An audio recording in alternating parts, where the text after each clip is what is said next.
Ma quanta gente oggigiorno è arrabbiata con Dio?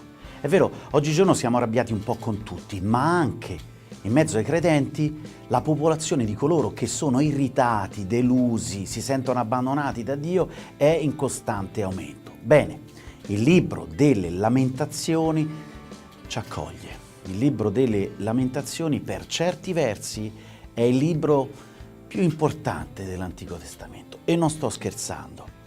Ci troviamo di fronte al libro che esprime il lamento nazionale di Israele.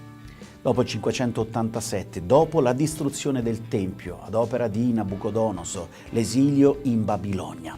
Se Giobbe esprime la condizione umana di un singolo uomo, Giobbe appunto, nel libro delle Lamentazioni abbiamo il lamento di una nazione.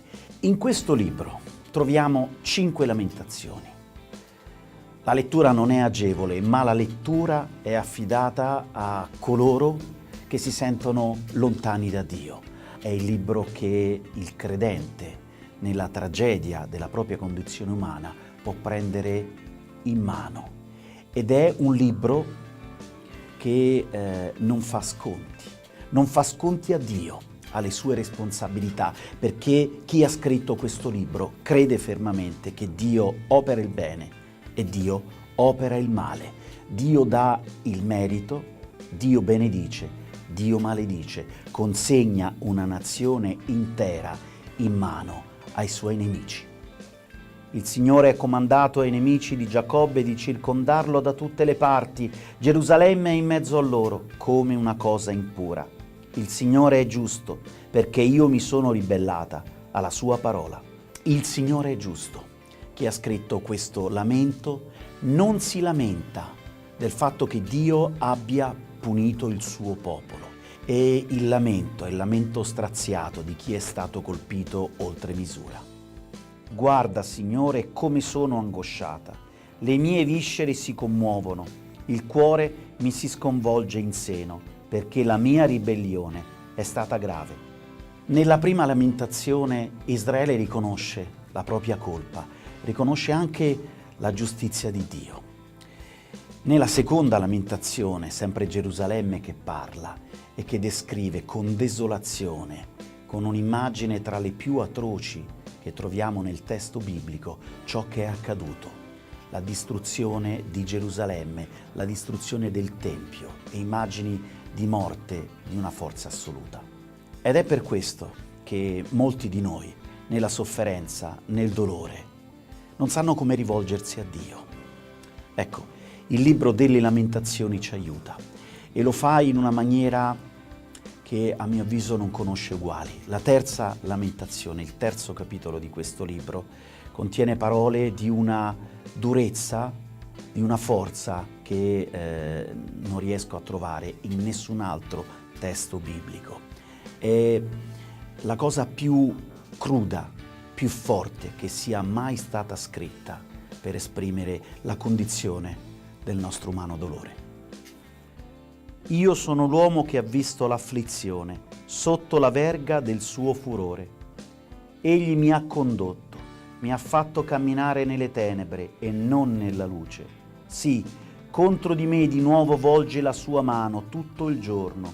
Egli ha consumato la mia carne e la mia pelle, ha spezzato le mie ossa, ha costruito contro di me e mi ha circondato di veleno e di affanno. Mi ha fatto abitare in luoghi tenebrosi, come quelli che sono morti da lungo tempo. Mi ha circondato di un muro perché non esca, mi ha caricato di pesanti catene. Anche quando grido e chiamo aiuto, egli chiude l'accesso alla mia preghiera.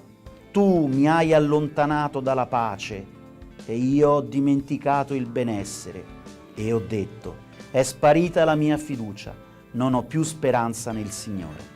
È il canto dell'ateismo, è il canto dell'uomo che perde la fede, che perde la speranza. in un letto d'ospedale, in una corsia, in un ospizio o in una casa desolata. Quanti sono coloro che hanno perso la fede?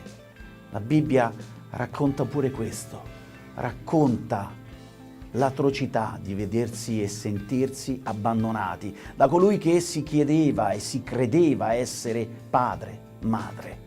Un testo incredibile, un testo che forse ad ognuno di noi in una pagina della nostra vita verrà fatto vivere, che forse abbiamo vissuto.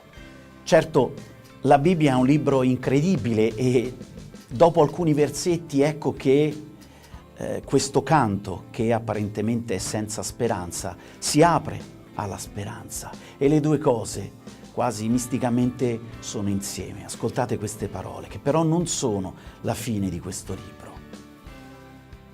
Ecco ciò che voglio richiamare alla mente, ciò che mi fa sperare. È una grazia del Signore che non siamo stati completamente distrutti. Le sue compassioni infatti non sono esaurite, si rinnovano ogni mattina.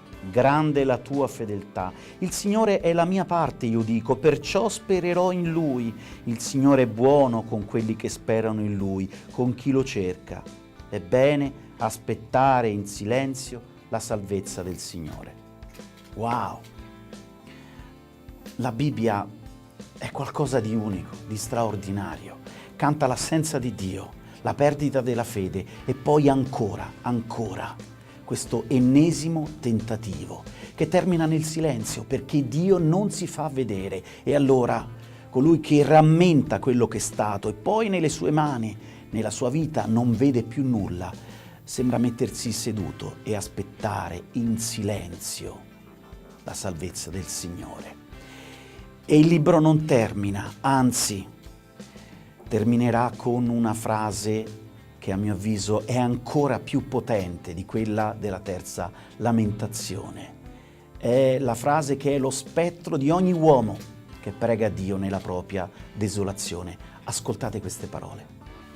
Noi abbiamo peccato, siamo stati ribelli e tu non ci hai perdonato. Ti sei avvolto nella tua ira e ci hai inseguiti. Tu hai ucciso senza pietà. Ti sei avvolto in una nuvola perché la preghiera non potesse raggiungerti. Tu hai fatto di noi spazzatura, rifiuti in mezzo ai popoli. Ti sei avvolto in una nuvola perché non giungesse a te la nostra preghiera. È l'esperienza della fede che il testo biblico non nega. Certo ci sono affermazioni in cui l'autore richiama la misericordia, la compassione e la presenza di Dio, eppure questo libro è il libro del lamento ed è un libro che viene accolto perché ognuno di noi conosce bene. È un libro da recitare ad alta voce, da urlare contro tutti coloro che vogliono minimizzare con parole fintamente dolci, fintamente di provvidenza, quella condizione umana che a volte è tragica e non può essere sistemata. Questo libro ci autorizza e termina con una domanda, termina con un'attesa, l'attesa di coloro che urlano a Dio e non sono disposti a rinunciare al proprio grido, tantomeno alla propria fede. Ma perché, Signore, dovresti dimenticarci per sempre e abbandonarci per lungo tempo? Facci ritornare a Te, o Signore, e noi torneremo. Ridonaci dei giorni come quelli di un tempo. Cioè, forse rigettati davvero? Sei Tu adirato fortemente contro di noi? Forse il libro delle Lamentazioni non è un libro da leggere a cuor leggero. È un libro da ricordare, perché nella vita di ognuno di noi arriverà il giorno del lamento, non ci possiamo fare nulla.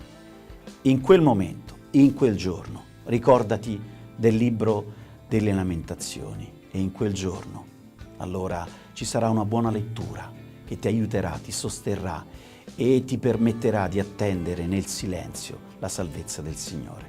Buona lettura.